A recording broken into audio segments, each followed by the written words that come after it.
Tax saving చేయాలి అంటే insurance కంపల్సరీగా తీసుకోవాలా? ఇన్సూరెన్స్ ఏజెంట్ చెప్పింది ట్యాక్స్ ప్లానింగా? లేదా ఇంకా ఏదైనా ట్యాక్స్ ప్లానింగ్ ఆప్షన్స్ ఉన్నాయా మనకి అని మీకు డౌట్ రావచ్చు. ఎస్, ఇన్సూరెన్స్ తీసుకోవడం one of the ways. Insurance ఒక్కటే కాదు ట్యాక్స్ ప్లానింగ్ అంటే, ఇన్సూరెన్స్తో పాటు మనకి ఇంకా చాలా ఉంటాయి ట్యాక్స్ ప్లానింగ్ చేసుకోవడానికి. సో మీరు ఇన్సూరెన్స్తో పాటు మీరు సుకన్య సమృద్ధి అకౌంట్స్లో పెట్టుకోవచ్చు. లేదంటే మీరు ఏదైనా ప్రాపర్టీ పర్చేస్ చేసుకుంటే, లేదా ప్రాపర్టీ పర్చేస్ చేసుకున్నారనుకోండి, హోమ్ లోన్ తీసుకున్నారు, హోమ్ లోన్ పైన మీకు పర్సనల్గా హోమ్ లోన్ తీసుకున్నారు అండ్ మీ పర్పస్ కోసమే, మీరు ఉండడానికి కోసమే తీసుకుంటే మీరు మ్యాక్సిమం డిడక్షన్ 2 lakhs వరకు డిడక్షన్ తీసుకోవచ్చు. మీరు రెంటల్ మీ ట్యాక్సబుల్ ఇన్కమ్లకి నుంచి 2 lakhs రూపీస్ డిడక్షన్ వస్తుంది.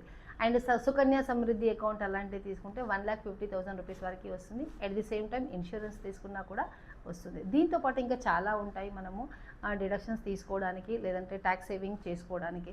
ఇన్ కేస్ మీరు కూడా అలాంటిది ఏదైనా సర్వీసెస్ చూస్తున్నారంటే దానికన్నా ముందు మీరు ట్యాక్స్ సేవింగ్ అని కమెంట్ చేయండి.